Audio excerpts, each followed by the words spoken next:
Nih, Sejin kemarin aku sempat bikin dari kisi-kisi, bahas agak singkat aja nggak apa-apa. Sejin yang pertama tentang konsep berpikir sejarah itu ada dua, konsep diakronis sama sinkronis. Konsep diakronis itu memanjang dalam waktu, jadi kita melihat urutan kejadian dari kejadian satu ke kejadian selanjutnya, selanjutnya gitu. Ini ada juga di sejarah peminatan juga bicara tentang ini. Diakronis itu satu kejadian akan menyebabkan kejadian berikutnya, disaling berkaitan. Kalau sinkronis itu melebar dalam ruang. Jadi satu peristiwa itu dianalisis secara mendalam berbagai aspeknya. Itu sinkronis. Nih, lalu kalau ketemu istilah anakronis, anakronis itu artinya lompat-lompat, jadi nggak sesuai dengan urutan waktu yang seharusnya, itu anakronis. Istilah lain apa lagi ya? Diakronis. Kronologis. Kronologis itu sama dengan diakronis, memperhatikan urutan waktunya. Tuh. Itu untuk konsep berpikir sejarah, kalau unsur sejarah ada tiga. Manusia, ruang, dan waktu. Manusia itu sebagai pelakunya, pelaku sejarah. Ruang itu tempat terjadinya peristiwa. Waktu itu kapan terjadinya, gitu. Lalu bahan-bahan untuk mendapatkan informasi sejarah bisa dari prasasti, dokumen, artefak, situs peninggalan, bisa juga dari benda-benda peninggalan atau kayak arca gitu. Karena ada ada zaman praaksara di mana kita belum mengenal tulisan. Nah, kalau kita belum mengenal tulisan, maka kita mendapatkan informasi sejarah dari artefak, situs peninggalan gitu. Nah, begitu udah zaman kerajaan-kerajaan, zaman setelah kita mengenal tulisan, barulah muncul prasasti, dokumen gitu. Untuk konsep waktu dalam sejarah itu ada empat: perkembangan, kesinambungan, pengulangan, dan perubahan. Kalau perkembangan itu dari bentuk yang sederhana jadi bentuk yang kompleks, jadi ada progres. Itu perkembangan. Contohnya kalau dulu eh, petani menggunakan cangkul untuk membajak sawah, sekarang dengan traktor, itu perkembangan. Kalau kesinambungan itu ada keberlanjutan satu dari satu waktu ke waktu di masa depan itu ada persamaan. Misalkan zaman dulu di pendudukan Jepang ada konsep tonarigumi dan sekarang ada konsep RT RW. Nah, itu kan satu sistem yang sama tapi di waktu yang berbeda. Itu salah satu contoh kesinambungan. Kalau pengulangan, pengulangan ini jadi eh, sesuatu yang terjadi di masa lalu bisa lagi terjadi di masa sekarang atau masa depan gitu. Karena kayak perang dunia itu kan juga berulang. Ada perang dunia pertama dan kedua.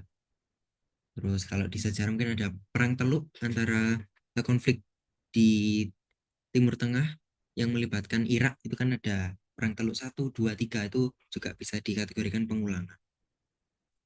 Lalu perubahan, perubahan ini intinya satu aspek itu berubah, nggak mesti sederhana ke kompleks, nggak mesti kayak perkembangan, tapi intinya berubah aja gitu.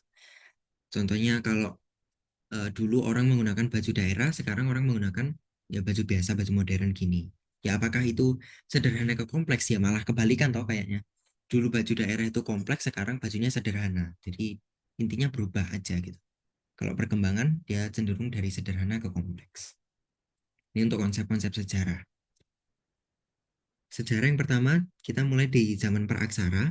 Zaman praaksara ini dibagi menjadi dua, zaman batu sama zaman logam. Zaman batu, untuk mengenalinya ada kata litikum litikum di belakangnya. Litikum itu zaman batu. Paleolitikum, paleo itu artinya tua. Jadi paleolitikum itu zaman batu tua. Peninggalan sejarahnya kapak genggam itu kemudian Pacitan dan juga alat-alat dari tulang itu kebudayaan Ngandong. Nah, di paleolitikum ini intinya barang-barang yang dihasilkan itu belum belum rapi lah, masih masih kasar, barangnya masih kasar. Dan di Paleolitikum ini manusia waktu itu masih hidup nomaden, berpindah-pindah. Itu zaman berburu dan meramu. Mesolitikum, meso itu artinya tengah. Jadi zaman batu tengah. Zaman batu pertengahan ini peninggalan yang paling paling dikenal itu yang pertama Keukenmodinger, itu tumpukan sampah kerang yang sudah membatu. Ini ditemukan di pantai timur Pulau Sumatera. Dan juga Abricurus. Abricurus ini gua-gua yang ditinggali manusia waktu itu. Yang ditemukan juga ditemukan gambar-gambar di dalamnya. Itu dua ini peninggalan khas zaman Mesolitikum. Kemudian masuk zaman Neolitikum, ini alat-alat yang digunakan manusia sudah mulai rapi, sudah mulai halus karena manusia sudah mulai tinggal menetap dengan bertani, bercocok tanam. Contohnya ada kapak lonjong, ada kapak persegi. Itu di zaman Neolitikum. Kemudian ada zaman Megalitikum. Mega itu artinya besar, batuan besar. Batuan besar ini ada beberapa peninggalan. Menhir itu tugu batu untuk pemujaan. Dolmen itu meja batu untuk meletakkan sesaji. Sarkofagus itu peti jenazah yang bentuknya kayak lesung, jadi cuma bentuk cekungan gitu, nggak pakai ornamen-ornamen. Ada juga waruga. Waruga ini juga tempat meletakkan jenazah, tapi bentuknya semacam rumah kecil gitu. Jadi ada batu-batu yang diletakkan tegak, lalu atasnya diberi macam atap gitu. Itu waruga. Kalau arca itu patung, jelas patung. Punden Brunda itu semacam apa ya, kayak tangga-tangga gitu yang bentuknya seperti bukit. Nah, ini nantinya untuk tempat bikin candi, tempat membangun candi itu di Punden Brunda. Semacam terasering gitu. Itu zaman batu. Kemudian zaman logam itu ada tiga babak. Zaman logam, ada zaman perunggu, besi, sama tembaga. Zaman logam ini dikenal juga zaman perundagian. Undagi itu kan pekerjaan ya, jadi pembagian kerja. Di zaman logam sudah mulai dikenal pembagian kerja. Nah, di Indonesia itu hanya ada zaman perunggu dan zaman besi, karena nggak ditemukan peninggalan berupa alat-alat dari tembaga kalau di Indonesia, gitu. Nah, peninggalan zaman logam diantaranya ada tiga ini, Nakara, Moko, sama Candrasa. Nakara ini alat kayak semacam genderang perang gitu, jadi untuk perang dan juga untuk ritual. Kalau Moko ini mas kawin, untuk mas kawin. Kalau Candrasa itu juga untuk ritual sih, banyak yang untuk ritual. Itu peninggalan-peninggalannya. Dan untuk teknik pembuatannya, alat-alat logam itu ada dua, acire perdu sama bivalve. Yang acire perdu itu menggunakan cetakan lilin. Jadi kita bikin dulu cetakan lilin, lalu lilinnya kan nanti mengeras. Kemudian logam cairnya dimasukkan, ditunggu sampai beku, lalu cetakan lilinnya dihancurkan. Itu acire perdu. Maka cuma bisa sekali pakai, nggak bisa sekali pakai. Tapi dia eh, yang dihasilkan bisa lebih kuat barangnya. Sedangkan bivalve itu setangkap, jadi ada dua dua cetakan gitu terus dijadikan satu, kayak ditangkupkan gitu, ada dua cetakan misalkan kiri sama kanan gitu ya, bagian kiri sama kanan, terus mereka ditangkupkan, di atasnya ada lubang gitu, lalu eh, logam cairnya dimasukkan, ditunggu sampai beku, terus cetakan dua tangkapnya tadi itu tinggal dilepas saja, nggak perlu dihancurkan. Jadi bisa dipakai beberapa kali. Itu kalau Bivalve. Itu zaman praaksara, lalu ada zaman Hindu-Buddha, kita masuk ke teorinya dulu. Teori masuknya agama Hindu-Buddha yang pertama teori Brahmana, ada juga teori Kesatria, Waisya, sama arus balik. Arus balik. Teori Brahmana itu jadi pemuka agama dari India itu menyebarkan agamanya di Indonesia. Itu Brahmana. Kalau Kesatria, agama Hindu dibawa oleh bangsawan-bangsawan dari India ke Indonesia. Kalau Waisya dibawa oleh pedagang. Kalau arus balik, ceritanya orang Indonesia pergi ke India untuk berguru agama Hindu. Kemudian ketika mereka pulang, orang-orang Indonesia yang baru balik dari India ini menyebarkan agama Hindu. Gitu. Ini tadi untuk konsep zaman Praksara sama zaman Hindu-Buddha. Gitu. Untuk kerajaan-kerajaan di Hindu-Buddha, ada beberapa. Yang pertama ada Kutai. Kutai ini kerajaan Hindu pertama yang ada di Indonesia. Letaknya di Kalimantan bagian timur. Dan dia salah satu peninggalan yang paling paling khas dari kerajaan Kutai ini adalah Yupa. Prasasti bentuknya Yupa. Di Yupa ini dia menceritakan tentang silsilah raja-raja Kutai dan juga sumbangan yang diberikan Raja Mulawarman. Raja pertama di Kutai, Raja Mulawarman ini. Kalau pendirinya itu ayah dari Raja Mulawarman yaitu Kudungga. Pendiri kerajaan Kutai Kudungga dan raja pertamanya Mulawarman. Lalu ada kerajaan Kediri. Kerajaan Kediri ini peninggalannya salah satunya Prasasti Ngantang. Prasasti Ngantang. Eh, Masa kejayaannya ada di pemerintahan Prabu Joyoboyo. Prabu Joyoboyo ini adalah raja yang membuat ramalan-ramalan untuk tanah Jawa. Salah satunya dia meramal tentang akan datangnya Ratu Adil. Dan itulah yang nanti akan dimanfaatkan oleh Raymond Westerling untuk membuat angkatan perang Ratu Adil, APRA. Itu nantinya. Setelah dari Kediri ada juga Kerajaan Sriwijaya. Kerajaan Sriwijaya ini kerajaan maritim. Pusatnya itu ada di sekitar Pulau Sumatera, Palembang kalau nggak salah. Lalu masa kejayaannya ada di masa Raja Balaputra Dewa. Itu. Kemudian ada Kerajaan Mataram kuno. Kerajaan Mataram kuno ini ada dua dinasti atau dua wangsa. Yang pertama Wangsa Sanjaya ini yang beragama Hindu, mereka mendirikan Candi Prambanan.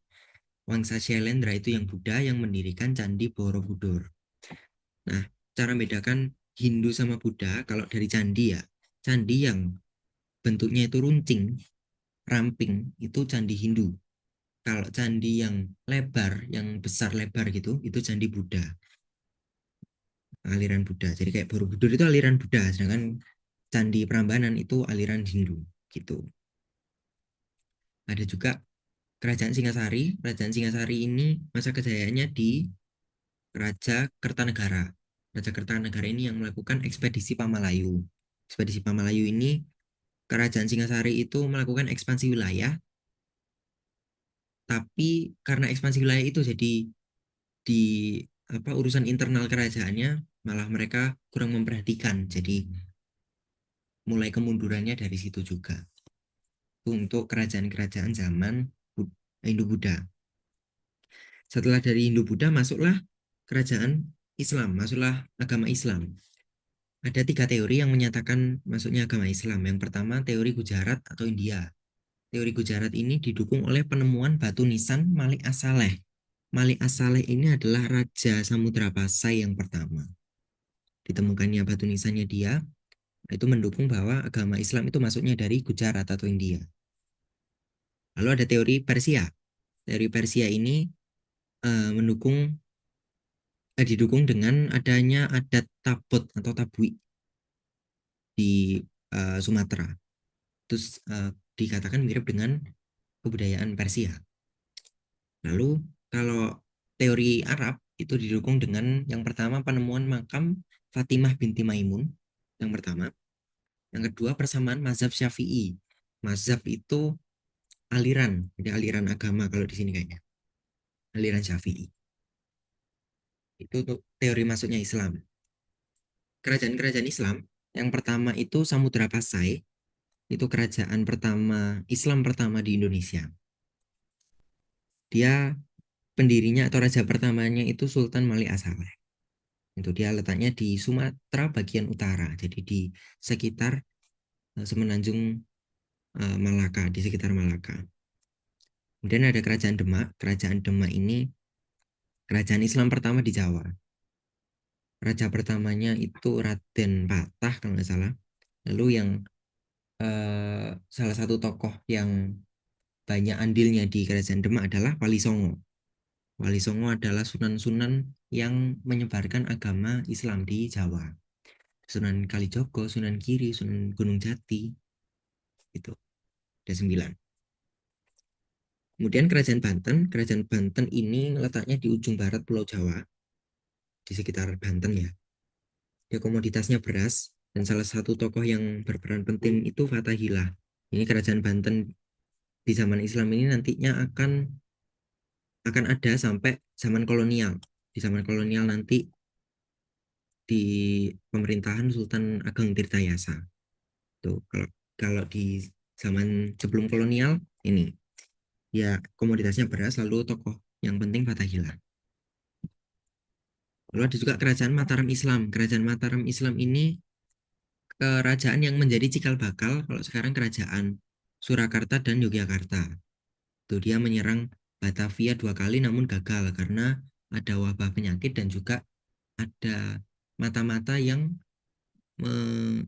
memberitahu strategi Mataram ke Belanda, yaitu menyimpan lumbung-lumbung beras untuk persediaan perang.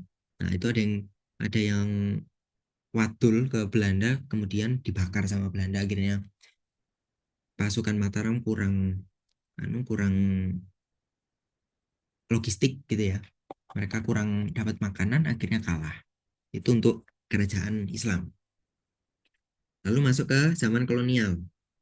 Dalam zaman kolonial, latar belakang kolonialisme itu untuk mendapatkan rempah-rempah. Jadi yang pertama bangsa Spanyol dan Portugis, kemudian diikuti bangsa-bangsa Eropa lain termasuk Inggris dan Belanda. Semboyannya mereka 3G, Gold, Glory, Gospel. Gold ini mereka mencari emas atau kekayaan. Glory ini mereka mencari eh, kema mereka bisa mencari kemakmuran atau apa ya, glory itu kekuasaan lah intinya.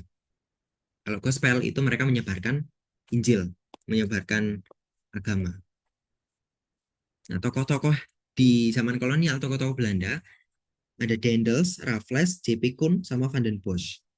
Daendels ini, dia tugas utamanya itu melindungi Hindia Belanda dari Inggris. Dan salah satu pencapaiannya adalah dia membangun jalan Anyar Panarukan. Ini adalah jalan pos atau sekarang jalan tol gitu ya, yang Trans Jawa. Jadi dari ujung ke ujung di Pulau Jawa. Itu berhasil dibangun oleh Dendels, tapi ya dia harus melakukan kebijakan kerja rodi. Kerja rodi itu kebijakannya Dendels. Itu. Raffles, Raffles ini adalah orang Inggris. Jadi sempat waktu itu Hindia Belanda dikuasai oleh Inggris dan yang memimpin adalah Thomas Stamford Raffles. Dia melakukan kebijakan land rent atau sewa tanah. Ada juga J.P. Koen. J.P. Koen ini adalah salah satu gubernur jenderal di Hindia Belanda. Ada juga Van den Bosch. Van den Bosch ini yang memperlakukan sistem tanam tanam paksa, Kulturstelsel. Itu yang membuat Van den Bosch. Itu. Kemudian ada perlawanannya, perlawanan di Maluku terhadap Belanda itu oleh Kapitan Patimura. Pelopornya atau pemimpinnya adalah Patimura, dan perlawanan masyarakat Maluku berakhir ketika Patimura dihukum mati, digantung oleh Belanda. Itu. Dan di Banten kita ketemu lagi dengan kerajaan Banten ya. Di sini ada politik adu domba yang dilakukan Belanda.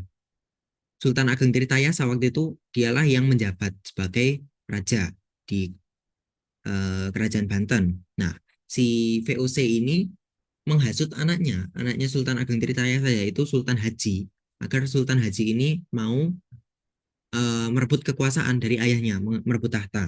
Itu. Jadi VOC bekerja sama dengan Sultan Haji. Akhirnya Banten berhasil diadu domba tuh di internalnya antara ayah dan anak untuk memperebutkan kekuasaan, untuk memperebutkan tahta. Kemudian kalau di Jawa, perang Jawa itu perang Diponegoro ya. Perang Diponegoro ada sebab umum dan sebab khusus. Sebab umumnya VOC ikut campur urusan keraton. Jadi waktu itu keraton kayaknya masih Mataram Islam waktu itu. Kerajaan itu banyak urusan-urusan yang dicampuri sama Belanda gitu. Entah itu kaitannya dengan tahta, entah itu kaitannya dengan aturan-aturan, itu banyak diikut campuri oleh Belanda. Kalau sebab khusus perlawanan Pangeran Diponegoro itu VOC memasang patok jalan di makam leluhur Pangeran Diponegoro. Jadi mau dibikin jalan tuh mau dibikin di atas makam leluhur, makanya Pangeran Diponegoro itu nggak setuju, akhirnya dilawan. Itu untuk perang Jawa di zaman kolonial ini. Lalu masa kebangkitan nasional. Masa kebangkitan nasional ini ditandai dengan adanya organisasi baru yang muncul, organisasi Budi Utomo, didirikan tahun 1908. Nah, itu menandai babak baru di perjuangan kemerdekaan Indonesia karena sebelumnya paham perjuangan kemerdekaan itu kedaerahan. Misalkan Pangeran Diponegoro berperang apakah untuk Indonesia? Tidak, dia berperang untuk tanah Jawa. Patimura apakah berperang untuk rakyat Indonesia? Enggak, dia hanya untuk rakyat Maluku. Nah, paham nasional itu baru ada di zaman kebangkitan nasional ini. Apa yang menyebabkan? Karena adanya politik balas budi. Ingat nggak? Politik, politik etis. Politik etis itu dilakukan oleh Belanda sebagai balas budi atas ya pengorbanan rakyat Indonesia lah intinya gitu. Nah, politik etis ini salah satu komponennya unsurnya adalah pendidikan. Makanya muncul golongan terpelajar. Golongan terpelajar itulah yang membangkitkan paham nasionalisme. Maka disebut masa kebangkitan nasional. Gitu. Yang pertama Budi Utomo tahun 1908 yang punya ide atau yang pemrakarsanya itu Dr. Wahidin Sudirohusodo. Itu yang mencetuskan. Tapi ketuanya adalah Dr. Sutomo. Beliaulah yang mendirikan Budi Utomo bersama mahasiswa-mahasiswa Stovia, mahasiswa UI di zaman itu. Kemudian ada Indische Party. Indische Party ini nama lainnya Tiga Serangkai. Tiga Serangkai ini eh, anggotanya yang pertama Dr. Cipto Mangunkusumo, lalu ada Ernest Dawes-Dekker, dan juga Ki Hajar Dewantoro. Itu adalah tiga anggota dari Indische Party. Indische Party ini sifatnya radikal dia, organisasi radikal. Ada juga SDI. SDI ini Sarekat Dagang Islam. Sarekat Dagang Islam ini awalnya didirikan di bidang ekonomi. Dia bergerak di bidang ekonomi awalnya. Supaya pedagang pribumi tidak kalah saing dengan pedagang asing, terutama pedagang Tionghoa waktu itu. Nah, tapi pada perkembangannya, SDI ini juga masuk ke ranah politik. Bergantilah dia dari namanya Sarekat Dagang Islam menjadi Sarekat Islam. Nah, kemudian di Sarekat Islam itu, dia masuk di bidang agama sekaligus politik ya. Nah, saat jadi Sarekat Islam itu muncul, eh, Syariat Islam disusupi paham-paham sosialisme dan komunisme dari organisasi ISDV. ISDV ini kalau nggak salah itu isinya orang-orang Indonesia yang baru selesai belajar di Moskow kalau nggak salah. Jadi kan dari Rusia mereka banyak paham-paham komunis yaitu mulai ditanamkan di Syarikat Islam. Maka waktu itu Syarikat Islam terpecah. Syarikat Islam putih dan Syarikat Islam merah. Yang putih itu yang golongan agama, yang merah ini yang golongan komunis. Dan pada perkembangannya nantinya akan jadi Partai Komunis Indonesia. Ini di masa kebangkitan nasional. Lalu untuk masa pendudukan Jepang dan awal kemerdekaan. Pertama, Jepang itu datang di Tarakan, di kota Tarakan di Kalimantan. Lalu Jepang banyak programnya, salah satunya mendirikan organisasi militer. Ada Senendan, Keibudan, Fujinkai, dan Heiho. Senendan ini adalah organisasi militer, di mana pemuda-pemuda Indonesia itu dilatih secara militer untuk angkat senjata. Gitu. Itu Senendan. Kalau Keibudan ini organisasi semi militer, yaitu dia adalah polisi cadangan. Orang-orang pribumi dididik untuk membantu tugas polisi Jepang yang ada di Indonesia. Jadi dia polisi cadangan. Kalau Fujinkai itu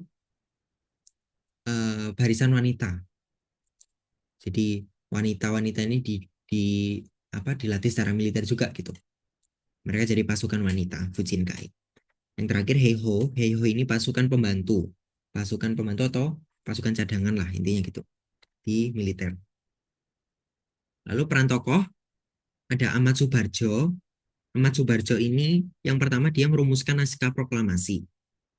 Kan perumus naskah proklamasi itu adalah Bung Karno, Bung Hatta, dan juga Ahmad Subarjo ini. Kemudian dia juga menjamin pelaksanaan proklamasi maksimal 17 Agustus jam 12.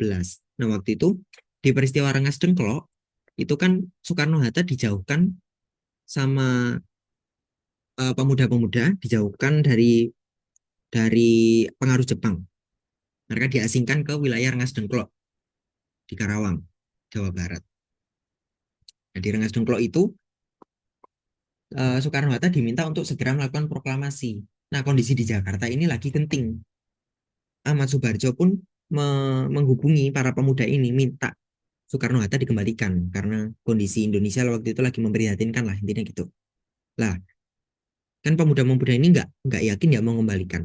Ahmad Subarjo ini juga dari golongan tua. Maka Ahmad Subarjo ini dia menjaminkan proklamasi akan dilakukan segera, maksimal keesokan harinya jam 12. Maksimal 17 Agustus jam 12 siang. Kalau enggak dia mempertaruhkan nyawanya. Jadi baru setelah itu Soekarno dan Hatta dikembalikan ke Jakarta. Nah, Ahmad Subarjo ini juga adalah teman dari Laksamana Maida. Nah, kenapa mereka bisa merumuskan naskah proklamasi itu di rumahnya Laksamana Maida? Ya karena dia itu adalah temannya Ahmad Subarjo. Karena mereka berteman dan dengan alasan-alasan lain ya itu makanya diperbolehkan untuk merumuskan naskah proklamasi di rumahnya Laksamana Maida. Thomas Subarjo.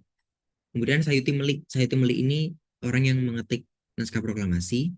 Lalu ada Soekarni. Soekarni ini golongan muda juga. Dia mengusulkan Soekarno-Hatta untuk tanda tangan atas nama bangsa Indonesia. Nah, ini kontras dibandingkan Amerika Serikat. Amerika Serikat waktu itu mereka menandatangani Declaration of Independence itu tahun 1776 yang tanda tangan banyak sekali. Nggak cuma presiden mereka. Presiden pertama mereka kan George Washington. Nah, tapi yang tanda tangan di situ nggak hanya George Washington. Banyak banget pendiri-pendiri negara Amerika, bapak-bapak proklamator mereka itu banyak sekali. Mungkin salah satu alasannya usulan Soekarno-Hatta atas nama bangsa Indonesia ini ya untuk menghindari repot itu banyak yang tanda tangan dan juga untuk menyatukan semangat bangsa. Jadi Soekarno-Hatta ini dipandang sebagai dua tokoh proklamator yang mempersatukan perjuangan bangsa Indonesia gitu. Jadi biar biar ada satu tokoh yang jadikan panutan, jadikan teladan dan dijadikan pemersatu itu. Setelah Indonesia memproklamasikan kemerdekaan, dilakukan sidang-sidang PPKI. Sidang PPKI ini ada tiga, dilakukan 3 kali. Yang pertama 18 Agustus. Sidang 18 Agustus ini menghasilkan yang pertama menetapkan presiden dan wakil presiden pertama yaitu Soekarno-Hatta. Soekarno-Hatta dipilih secara aklamasi. Secara aklamasi itu artinya ya semua setuju dalam satu rapat itu. Yang mengusulkan aklamasi itu Otto Iskandar Dinata namanya. Beliau yang mengusulkan aklamasi dan ditetapkanlah presiden dan wakil presiden pertama. Kemudian PPKI menetapkan UUD 1945 sebagai dasar konstitusi, Undang-Undang Dasar 45. Oke. Kemudian dibentuk Komite Nasional. Komite Nasional ini adalah Badan Pembantu Presiden. Di Komite Nasional atau KNI ya, Komite Nasional Indonesia. Mereka ini yang membantu Presiden menjalankan tugasnya. Lalu sidang kedua dilaksanakan besoknya 19 Agustus. Di tanggal 19 Agustus ini wilayah Indonesia dibagi menjadi 8 provinsi dan juga ada pengangkatan menteri-menteri dan pejabat tinggi negara. Itu dilakukan tanggal 19 Agustus. Selanjutnya, sidang ketiga, sidang yang terakhir tanggal 22 Agustus. Sidang ini menghasilkan yang pertama pembentukan KNIP, Komite Nasional Indonesia Pusat. Nah, ini adalah badan legislatif. Badan legislatif sementara sebelum adanya DPR. Untuk dilakukan oleh KNIP dulu. Kemudian penetapan PNI sebagai Partai Tunggal, Partai Nasional Indonesia, PNI, Partai Tunggal. Yang ketiga membentuk BKR, Badan Keamanan Rakyat. Ini di sidang PPKI yang ketiga. Kemudian eh, ada perjuangan kemerdekaan, baik secara fisik maupun diplomasi. Kalau secara diplomasi ada beberapa perundingan yang dilakukan. Yang penting ada 3 ini. Yang pertama perundingan Linggarjati. Perundingan Linggarjati ini yang dilakukan pertama kali. Nah, di perundingan Linggarjati ini Belanda mengakui wilayah Indonesia terdiri dari Jawa, Sumatera, dan Madura. Itu di Linggarjati. Nah, kemudian di sini eh, di sekitar waktu ini dilakukan agresi militer pertama oleh Belanda setelah perjanjian Linggarjati. Nah, ini dikecam banyak negara lain, akhirnya Amerika ikut campur di urusan kita, jadi penengah, jadi fasilitator lah. Kemudian ditandatanganilah perjanjian yang kedua, perjanjian Renville. Ini difasilitasi oleh Amerika karena tanda tangannya itu dilakukan di atas kapal milik Amerika, kapal USS Renville. Itu. Nah, satu hal penting dari perundingan Renville ini diakuinya garis demarkasi Van Mook. Garis demarkasi itu garis militer, garis batas militer. Kayak yang sekarang ada di Korea Utara dan Selatan, pembatasnya. Van Mook ini orang yang mengusulkan. Nah, garis demarkasi Van Mook ini, wilayah Indonesia makin kecil lagi. Hanya Sumatera sama sebagian wilayah Jawa. Bahkan Jakarta itu nggak diakui wilayah Republik Indonesia. Maka waktu itu pemerintahan harus dipindahkan ke Yogyakarta. Ibu kotanya pindah ke Yogyakarta. Waktu itu Sultan Hamengkubuwono IX bersedia untuk meminjamkan wilayahnya. Ya. Itu di perjanjian Renville. Nah, perjanjian Renville ini banyak menimbulkan ketidaksetujuan dari masyarakat. Maka banyak sekali eh, perlawanan-perlawanan ini ya, upaya disintegrasi, upaya memisahkan diri itu karena ketidaksetujuan atas perjanjian Renville. Nah, salah satunya adalah nanti kita akan bahas juga pemberontakan DITII oleh Kartosuwiryo. Itu disebabkan karena dia nggak setuju dengan perjanjian Renville. Lah, ini kan ibu kotanya sudah ada di Jogja nih. Belanda melakukan lagi agresi militer yang kedua. Waktu itu Yogyakarta berhasil diduduki sama Belanda. Nah, pemerintahnya di mana ini? Di Jakarta nggak bisa, Jogja sudah diduduki. Akhirnya pemerintahan dipindahkan ke Bukit Tinggi, Sumatera Barat. Waktu itu Soekarno-Hatta ditangkap dan diasingkan oleh Belanda. Nah, sebelum diasingkan itu mereka telepon nih sama seseorang namanya Syafruddin Prawira Negara. Dia ada di mana Bukit Tinggi. Diminta untuk mendirikan pemerintahan darurat Republik Indonesia di Bukit Tinggi itu. Dan juga ada pemerintahan cadangan lagi ya. Kalau misalkan ternyata nanti di Bukit Tinggi juga juga kena ini sama Belanda, ada mereka berjaga-jaga lagi, ada pemerintahan pelarian yaitu di India kalau nggak salah itu. Nah, setelah agresi militer dua ini, Belanda begitu mendapat kecaman dari semua pihak di seluruh dunia dan Amerika pun sudah nggak ikut jadi fasilitator. Sekarang diambil alih oleh PBB dengan komisinya yaitu UNCI, United Nations Commission for Indonesia, UNCI. Nah, kemudian dilakukanlah perundingan Romroyen. Romroyen ini dilakukan untuk kayak transisi gitu sebelum ke perundingan akhir yaitu konferensi meja bundar di Den Haag di Belanda. Perjanjian Romroyen ini akhirnya pemerintahan boleh kembali ke Yogyakarta, kemudian tahanan tahanan politik dibebaskan. Itu di perjanjian Romroyen. Dan juga disetujui bahwa ada perwakilan dari Indonesia dan Belanda yang akan menghadiri konferensi meja bundar di KMP. Pada akhirnya di KMP Desember tahun 1949, pengakuan Indonesia akhirnya kemerdekaan Indonesia diakui oleh Belanda. Walaupun tanggalnya Desember 49, bukan 17 Agustus 45 ya. Tuh. Terus setelah ini perundingan-perundingan. Ada juga perlawanan atau perjuangan yang dilakukan secara fisik ya. Ada Bandung Lautan Api, pertempuran 5 hari Semarang, dan juga insiden Surabaya. Bandung Lautan Api ini disebabkan oleh ultimatum sekutu untuk mengosongkan Bandung. Rakyat Bandung disuruh menyerahkan senjatanya lalu meninggalkan Bandung. Ya jelas warga Bandung nggak mau toh. Akhirnya mereka tetap melakukan. Bandung dikosongkan, mereka mereka pergi tapi dibakar. Begitu mereka pergi, langsung mereka bakar agar nggak bisa dimanfaatkan sebagai markas oleh sekutu. Itu ya akhirnya sama-sama rugi. Kemudian ada pertempuran 5 hari Semarang, ini disebabkan oleh terbunuhnya Dokter Karyadi. Dokter Karyadi ini adalah salah satu dokter di Semarang. Waktu itu dia mau meneliti tentang air kalau nggak salah. Nah, waktu dia lagi ke tempat airnya itu, dia dibunuh sama tawanan Jepang yang kabur kalau nggak salah waktu itu. Nah, itulah eh, apa muncul konflik ya. Kemudian ada pertempuran selama 5 hari. Dan insiden Surabaya ini insiden yang disebabkan awalnya itu karena pengibaran bendera di Hotel Yamato. Karena di Hotel Yamato ini dikibarkan bendera Belanda, orang-orang di situ nggak terima, akhirnya bendera Belanda birunya disobek jadi tinggal merah putih. Yang pertama itu, lalu juga karena terbunuhnya Jenderal Malabi. Jenderal Malabi ini adalah orang Inggris ya. Dia ditugaskan waktu itu di Hindia Belanda, di Indonesia, sorry, di Indonesia. Nah, waktu itu dia di setelah ada konflik itu dia terbunuh.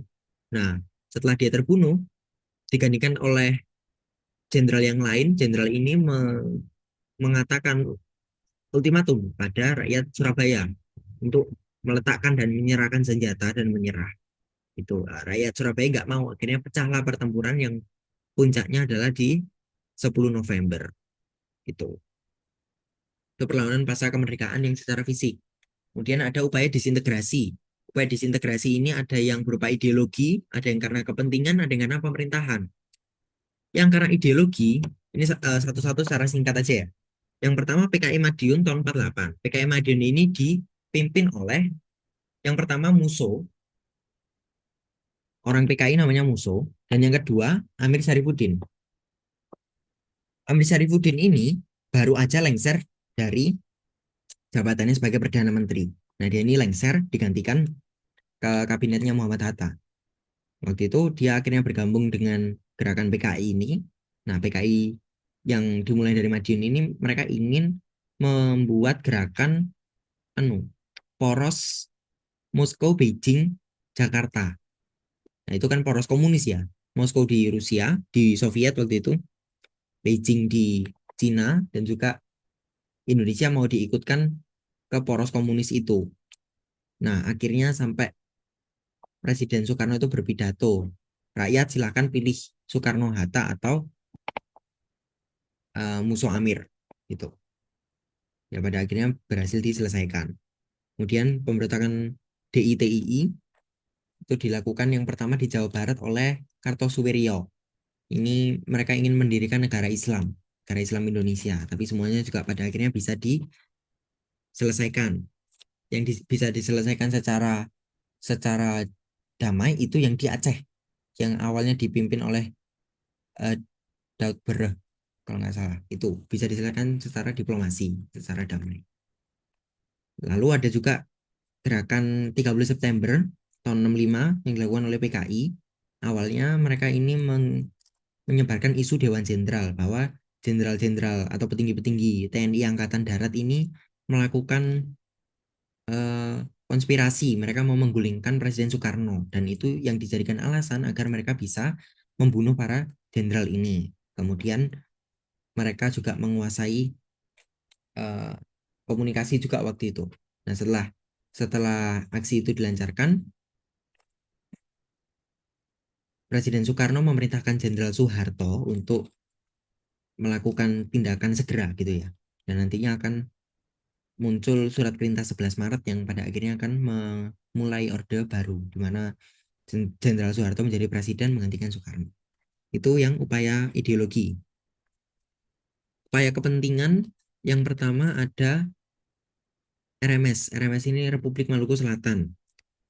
RMS ini karena mau apa, mempertahankan negara Indonesia Timur. Karena kan waktu itu di masa ya demokrasi liberal kan sudah dibubarkan ya Republik Indonesia Serikat. Jadi semuanya jadi wilayah Republik Indonesia. Nah, yang RMS ini mereka mempertahankan wilayahnya gitu, wilayah Maluku Selatan. Itu RMS. Andi Aziz ini karena ada selain selain dia juga mau mempertahankan wilayah Indonesia Indonesia Timur, dia juga mau eh, ini karena dia ada konflik militer ya. Jadi Andi Aziz itu mantan mantan pasukan KNIL, pasukan Belanda dulu, yang bergabung ke APRIS. Nah, APRIS itu Angkatan Perang Republik Indonesia Serikat. Nah, di situ ada konflik dengan TNI, gitu. Lalu Angkatan Perang Ratu Adil, ini yang tadi sempat dibahas sedikit, ini dilakukan oleh Raymond Westerling. Westerling ini juga mantan pasukan KNIL-nya Belanda. Dia bekerja sama dengan Sultan Hamid II untuk mendirikan negara Pasundan. Jadi letaknya ada di Jawa Barat. Nah, pra ini untuk mengumpulkan dukungan dari masyarakat sekitar, dia menggunakan istilah Ratu Adil. Ratu Adil ini ya sosok yang diramalkan Prabu Joyoboyo tadi, sosok penyelamat tanah Jawa, intinya gitu. Itu dijadikan alasan supaya Westerling ini dapat dukungan. Itu untuk perbedaan kepentingan. Kalau urusan pemerintahan ada dua, PRRI dan Permesta. PRRI itu pemerintahan revolusioner Republik Indonesia. Nah, pemerintahan revolusioner ini awalnya itu pemerintahan darurat yang tadi Syafruddin Prawira Negara. Pemerintahan darurat itu yang dari Bukit Tinggi. Nah, itu mereka berkembang menjadi PRRI ini, pemerintahan revolusioner. Awalnya PRRI dan Permesta ini mereka karena ada ketidaksetujuan. Mereka merasa pemerintah pusat itu kurang memperhatikan daerah-daerah di luar Pulau Jawa. Dianggap terlalu Jawa sentris. Gitu. Nah, pemerintahan darurat tadi mendirikan pemerintahan revolusioner. Kemudian ada Permesta yang bergabung. Permesta ini didirikan di Manado, di Sulawesi. Nah, dia bergabung dengan PRRI. Gitu. Maka disitulah baru dia disebut sebagai upaya memisahkan diri dari Indonesia. Ini upaya disintegrasi. Kemudian kita masuk pemerintahan Indonesia. Yang pertama ada di demokrasi liberal. Demokrasi liberal ditandai dengan pidato Presiden tanggal 17 Agustus 1950 yang membubarkan Republik Indonesia Serikat dan mendirikan hanya Republik Indonesia. Maka perubahan yang pertama ada di bidang politik. Sekarang negara Indonesia adalah negara kesatuan, bukan lagi negara federal. Kalau ada kata serikat itu federal biasanya. Nah, kita sekarang jadi NKRI, bukan RIS lagi, Negara Kesatuan Republik Indonesia. Sistem pemerintahnya adalah parlementer, jadi ada parlemen. Presiden sebagai kepala negara hanya mengurus urusan luar negeri. Perdana Menteri sebagai kepala pemerintahan yang mengurus urusan dalam negeri. Itu kemudian juga diberlakukan sistem multipartai. Kalau kehidupan ekonominya waktu itu sangat tidak stabil karena Indonesia kan baru aja merdeka. Di banyak hal yang masih harus dibenahi. Di demokrasi liberal ini sangat sering terjadi jatuh bangun kabinet. Kabinet itu jatuh bangun gonta-ganti karena ya sering sering banyak konflik. Waktu itu partai yang dominan itu ada 4. Ada PNI, ada PKI, ada NU sama Masyumi. Itu 4 partai yang dominan waktu itu. PNI itu yang nasionalis, PKI itu yang komunis, lalu NU dan Masyumi ini yang haluan agama. Kabinet dalam demokrasi liberal ada 1, 2, 3, 4, 5, 6, 7, ada 7. Kabinet Natsir, Sukiman, Wilopo, Ali Sastroamidjojo 1, Burhanuddin Harahap, Ali 2, dan juga Kabinet Juanda. Kabinet Natsir itu keberhasilannya yang pertama Indonesia masuk PBB. Dengan Indonesia masuk PBB jadinya kan Indonesia ini diakui kemerdekaannya oleh bangsa seluruh dunia. Itu ditandai dengan Indonesia berhasil masuk PBB. Nah, kegagalannya adalah ada mosi tidak percaya. Jadi parlemen itu sudah tidak percaya lagi dengan kabinetnya Natsir. Makanya Natsir pertanggungjawabannya nggak diterima. Akhirnya dia dipaksa mundur. Kabinet Natsir digantikan dengan kabinet Sukiman. Kabinet Sukiman ini dia dianggap gagal karena penandatanganan Mutual Security Act. Mutual Security Act ini adalah salah satu apa sih namanya, perjanjian militer yang dicetuskan oleh Amerika Serikat di Perang Dingin pasca Perang Dunia II. Nah, waktu itu kan Perang Dunia II selesai, Jepang dan Jerman kalah, dunia terbagi menjadi 2 blok, blok barat dan blok timur. Blok barat ini Amerika Serikat, Inggris, dan negara-negara barat, negara-negara liberal. Kalau blok timur itu Uni Soviet dan negara-negara satelitnya, negara-negara komunis di sekitarnya. Nah, Kabinet Sukiman ini menandatangani Mutual Security Act. Ini dianggap sebagai pelanggaran terhadap politik bebas aktifnya Indonesia. Ini dianggap bahwa Indonesia memihak Amerika akhirnya dengan penandatangan Mutual Security Act ini. Akhirnya Kabinet Sukiman dipaksa mundur, digantikan Kabinet Wilopo. Kabinet Wilopo ini adalah kabinet Zaken. Jadi orang-orang yang ada di dalam situ, menteri-menterinya itu adalah orang-orang ahli, nggak hanya dari partai. Itu kabinet Zaken. Kemundurannya atau kegagalannya adalah karena ada peristiwa Tanjung Morawa. Ini peristiwa di Sumatera kalau nggak salah. Itu jadi ada konflik dengan petani. Kemudian kabinet Wilopo digantikan dengan kabinet Ali I. Keberhasilannya adalah penyelenggaraan konferensi Asia Afrika yang dilaksanakan di Bandung tahun 1955. Itu salah satu keberhasilan kabinet Ali karena dengan adanya konferensi Asia Afrika ini pada akhirnya akan membentuk GNB, Gerakan Non-Blok. Itu kan dari KAA dulu. Itu keberhasilan kabinet Ali. Dan permasalahannya adalah ada konflik antara kabinet Ali dengan TNI Angkatan Darat, maka dia diharuskan untuk mundur. Digantikan kabinet Burhanuddin Harahap. Keberhasilannya adalah dia berhasil melaksanakan pemilu pertama tahun 1955. Pemilu tahun 55 ini dilakukan di dua tahap. Tahap pertama adalah memilih badan legislatif yaitu DPR. Yang kedua adalah memilih anggota konstituante. Konstituante ini adalah badan yang didirikan Presiden Soekarno untuk membuat undang-undang baru. Jadi waktu itu demokrasi liberal, UUD 45 itu nggak diberlakukan lagi. Yang berlaku adalah Undang-Undang Dasar Sementara 1950. Itu yang diberlakukan. Nah, konstituante ini dibentuk sebenarnya adalah untuk bikin undang-undang baru yang ditetapkan untuk mengganti undang-undang sementara itu. Itu. Dan Kabinet Burhanuddin dibubarkan karena dianggap sudah selesai mengerjakan tugasnya. Digantikan lagi oleh Kabinet Ali I. Nah, di Kabinet Ali I ini diakhiri dengan adanya keretakan kabinet. Jadi di mana-mana ini konflik politik gitu. Di kabinet ini retak, lalu di konstituante juga mereka banyak sekali ketidaksetujuan gitu ya. Akhirnya Kabinet Ali dibubarkan oleh Presiden Soekarno dan Presiden Soekarno membentuk Kabinet Juanda. Kabinet Juanda ini adalah kabinet yang orang-orangnya itu orang-orang ahli semua, bukan orang-orang politik.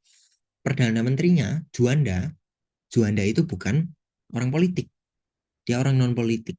Nah, akhirnya banyak pencapaian juga yang dilakukan Kabinet Juanda. Salah satunya adalah penandatanganan Deklarasi Juanda. Deklarasi Juanda ini yang memperluas batas wilayah perairan Indonesia yang awalnya 3 mil dari batas pantai pulau jadi 12 mil dari pantai terluar gitu. Jadi dulu kapal asing itu boleh masuk di tengah-tengah wilayah Indonesia karena itu tidak dianggap apa ya, tidak dianggap wilayah Indonesia gitu loh. Kan 3 mil dari pantai, dari pantai pulau lah ini kan lebih dari 3 mil. Nah, itu tidak dianggap wilayah Indonesia padahal dia di tengah-tengahnya Pulau Jawa dan Kalimantan misalkan. Dengan adanya deklarasi Juanda ini, wilayah yang itu tadi itu dianggap milik Indonesia karena batasnya adalah 12 mil dari pulau terluar. Jadi laut di antara Kalimantan dan Jawa itu dianggap milik Indonesia. Di antara Kalimantan sama Sulawesi sama Sumatera itu dianggap milik Indonesia. Gitu. Diukurnya adalah dari pulau terluar panjang 12 mil. Itu deklarasi Juanda.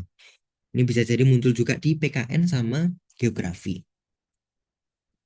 Lalu yang menyebabkan kemunduran Kabinet Juanda yaitu ada peristiwa Cikini. Di sini ada percobaan pembunuhan Presiden Soekarno. Nah, di sini Kabinet Juanda juga mengalami kemunduran. Konstituante nggak selesai-selesai bikin undang-undang. Bahkan mereka me, menyatakan reses dalam waktu tidak terbatas. Reses itu kayak skorsing, jeda. Jadi jeda mereka tidak melakukan pertemuan apapun, tapi waktunya nggak terbatas. Lah ini gimana lah nggak selesai-selesai gitu. Akhirnya secara sepihak Bung Karno mengeluarkan dekret Presiden 5 Juli 1959. Di sini dia membubarkan Dewan Konstituante karena dianggap nggak gagal menjalankan tugasnya. UUD 45 diberlakukan lagi menggantikan UUD sementara tahun 50. Kemudian dibentuk Dewan Pertimbangan Agung sementara dan juga MPR sementara. Gitu. Dan dengan dikeluarkannya dekret presiden ini berakhirlah masa demokrasi liberal digantikan dengan masa demokrasi terpimpin. Salah satu hal yang paling mencolok adalah diberlakukannya sistem pemerintahan presidensial. sudah tidak ada lagi parlemen dan perdana menteri. Urusan luar negeri, yaitu kepala negara, dan urusan dalam negeri, yaitu kepala pemerintahan, dipegang oleh presiden. Nah, maka di sini kekuatan keputusan semua terpusat pada Presiden Soekarno. Itu di demokrasi terpimpin. Nah, ada beberapa hal yang dilakukan pemerintah Indonesia di demokrasi terpimpin. Kalau secara politik ada konfrontasi dengan Malaysia. Konfrontasi Malaysia atau gerakan Ganyang Malaysia. Itu di situ Indonesia menolak pendirian Persemakmuran Malaysia, Federasi Malaysia. Kita menolak itu karena kita menganggap itu adalah bagian dari taktik Inggris untuk melancarkan neo-imperialisme, imperialisme baru gitu. Malaysia waktu itu kita anggap sebagai negara boneka bikinan Inggris. Nah, kita juga mendukung usaha-usaha kemerdekaannya rakyat Kalimantan Utara. Waktu itu Sabah dan Sarawak. Itu mereka kan belum menentukan mana apakah mereka ingin bergabung ke Malaysia atau merdeka. Nah, kita waktu itu mendukung mereka untuk merdeka. Itu dikonfrontasi. Nah, ini juga kalau kita analisis sekarang ini bisa kita katakan sebagai penyelewengan atau penyalahgunaan dari apa politik bebas aktifnya Indonesia, prinsip politik kita. Itu. Kalau secara ekonomi ada setidaknya 4 ini. Kaitannya sama Alibaba, The Javas Bank, Gerakan Asat, sama Plan Sumitro. Alibaba ini adalah kebijakan ekonomi, intinya menekankan pada kerjasama antara pengusaha pribumi dan Tionghoa. Ali itu melambangkan pengusaha pribumi dan Baba itu pengusaha Tionghoa gitu. Kemudian ada nasionalisasi di Javas Bank. Di Javas Bank ini adalah bank sentral Hindia Belanda waktu itu dinasionalisasi menjadi Bank Sentral Indonesia, Bank Indonesia. Ada juga gerakan Asaat. Gerakan Asaat ini memberikan lisensi khusus bagi pedagang pribumi. Lisensi perdagangan khusus gitu untuk pedagang pribumi.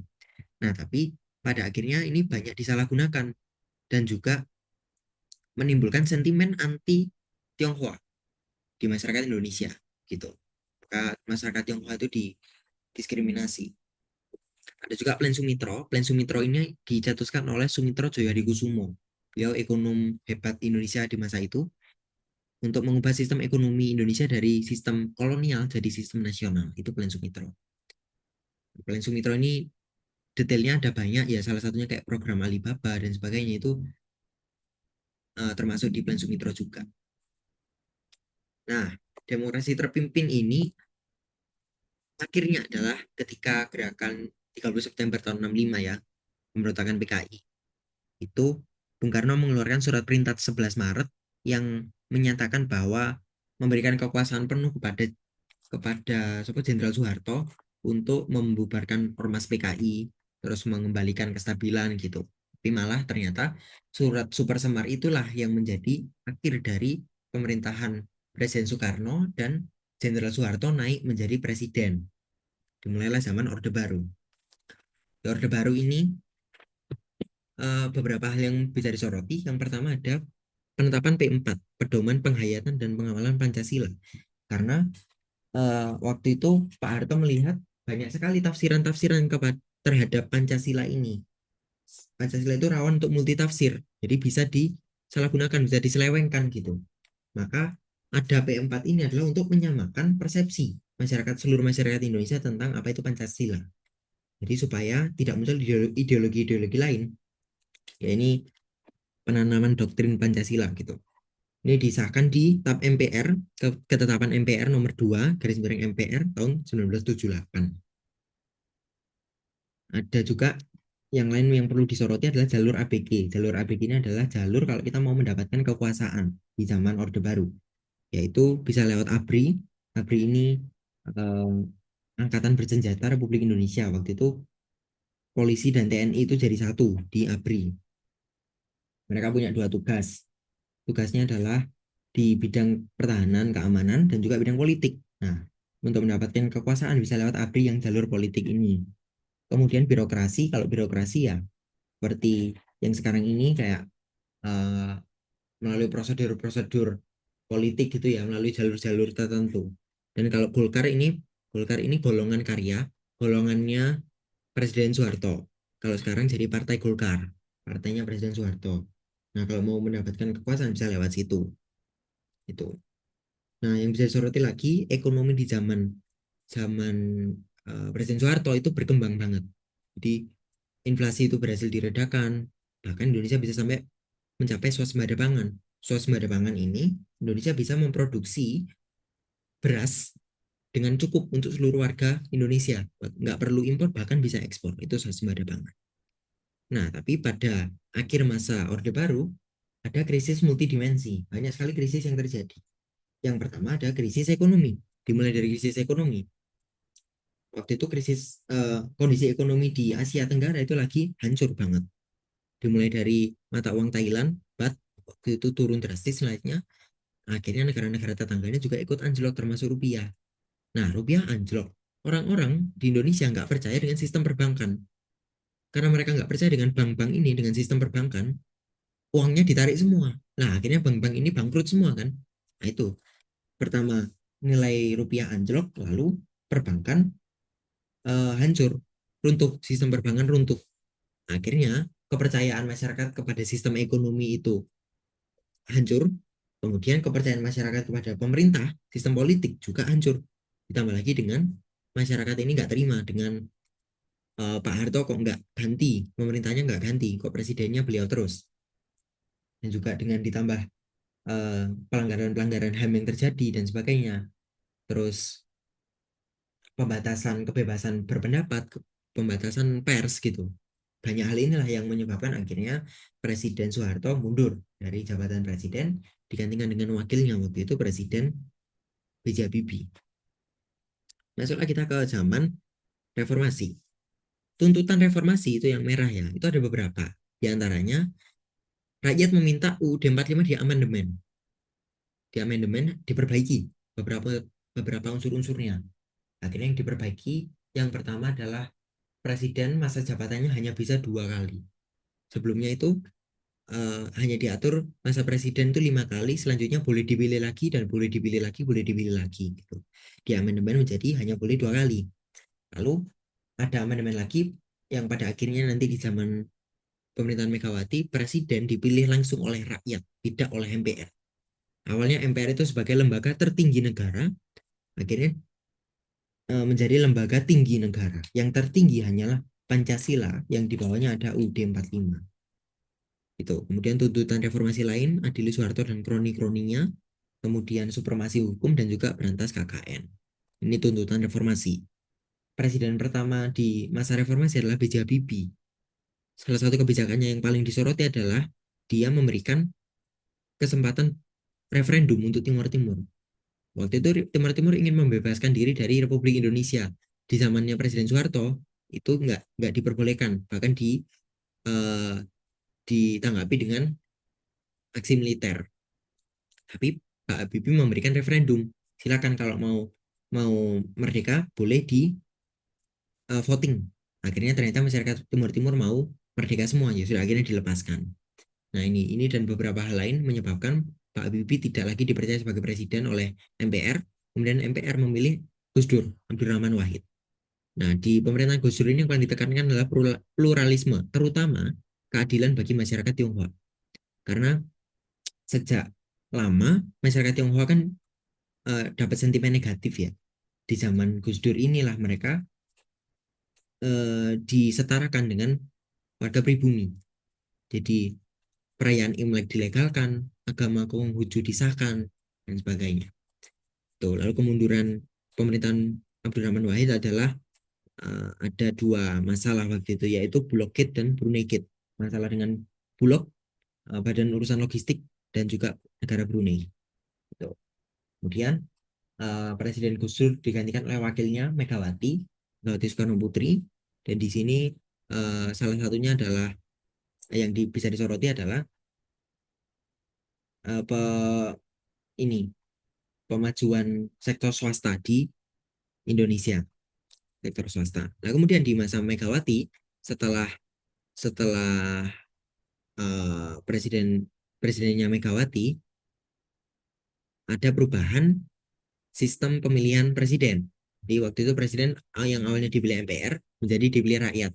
Ketika itu diberlakukan di pemilu tahun 2004, pemilunya dimenangkan oleh SBY, Pak Susilo Bambang Yudhoyono.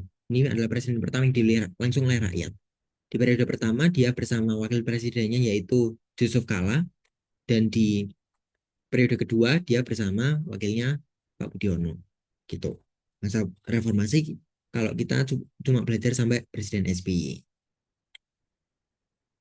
Kemudian peran Indonesia dan juga peran Indonesia untuk kedamaian dunia dan juga peran Indonesia di perkembangan teknologi. Yang pertama peran Indonesia di dunia, yang pertama ada KAA dan GNB, Konferensi Asia Afrika yang tadi dilaksanakan di zaman demokrasi liberal di Kabinet Ali 1. Nah, ini membuahkan hasil yaitu pendirian gerakan non-blok. Gerakan non-blok ini adalah gerakan bagi negara-negara berkembang untuk tidak memihak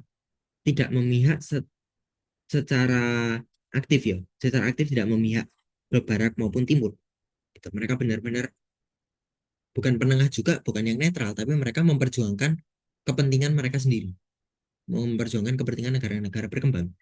Pendiri GNP ada 5 negara, diantaranya ada Indonesia, ada India waktu itu Perdana Menteri Nehru, kemudian ada Yugoslavia. Yugoslavia ini pendirinya adalah presidennya waktu itu adalah Josip Broz Tito, gitu. Lalu di konflik Indochina ini juga kita belajar di sejarah. Konflik Indochina ini adalah konflik antara Vietnam dan Kamboja. Waktu itu konflik Vietnam terbagi menjadi dua, Vietnam Utara dan Selatan. Vietnam Utara yang berhaluan komunis, yang selatan berhaluan liberal. Nah, Amerika kan ikut cawe-cawe di situ di Vietnam Selatan. Tapi ternyata pada akhirnya Vietnam Selatan kalah. Vietnam Selatan kalah dan disatukan oleh Vietnam Utara. Yang pertama itu konflik Indochina di Vietnam, kemudian ada di Kamboja. Di Kamboja waktu itu Perdana Menteri Norodom Sihanouk itu digulingkan pemerintahannya oleh Lon Nol, kemudian digulingkan lagi oleh Pol Pot yang mendirikan Republik Khmer Merah. Nah, Khmer Merah ini dia pemerintahnya sangat kejam, bengis ya. Rakyatnya sendiri dibunuh gitu. Nah, ini kan ada konflik internal di dalam Kambojanya juga dan juga dengan Vietnam. Pemerintah Kamboja ini nggak percaya dengan Vietnam. Yang pertama itu, dengan pemerintahan Vietnam nggak percaya. Terus setelah itu juga ada konflik batas negara antara Vietnam dan Kamboja. Nah, ini kan hal yang genting ya. Ini kan mengganggu kestabilan politik di Asia Tenggara. Maka Indonesia waktu itu bersedia untuk Jakarta sebagai tempat pertemuan. Jakarta Informal Meeting ini dilakukan 2 kali untuk membahas tentang kestabilan wilayah Indochina dan Asia Tenggara. Yang ketiga, yang terakhir, yang di iptek Revolusi Hijau. Revolusi Hijau ini dilakukan di zamannya Presiden Soeharto. Penyebabnya adalah karena produksi pangan waktu itu belum cukup untuk memenuhi pertumbuhan penduduk yang sangat pesat. Maka ada Revolusi Hijau ini. Usaha yang dilakukan pemerintah ada usaha intensifikasi, ekstensifikasi, rehabilitasi, dan diversifikasi. Intensifikasi ini adalah berupa panca usaha tani. Ada pengolahan lahan, irigasi, pemupukan, pemberantasan hama, dan juga pemilihan bibit yang unggul. Kalau ekstensifikasi itu kaitannya dengan perluasan lahan pertanian. Kalau rehabilitasi, lahan-lahan yang kesehatannya menurun dan produktivitasnya menurun itu dipulihkan biar bisa ditanami kembali. Lalu ada juga diversifikasi yaitu penganekaragaman. Jadi jenis-jenis tanaman yang ditanam itu diperbanyak. Macam-macam. Kelebihan revolusi hijau ini adalah swasembada pangan. Jadi swasembada pangan itu berhasil diraih Indonesia. Tapi minusnya adalah yang pertama, pupuk dan pestisida itu digunakan secara berlebihan. Jadi kesehatan tanah menurun. Selain itu, pertanian itu dikomersialkan. Jadi karena ada komersialisasi pertanian ini juga pengaruhnya ke angka pengangguran petani semakin meningkat. Nah, ini untuk sejin. Oke, kita lanjut ke sejarah.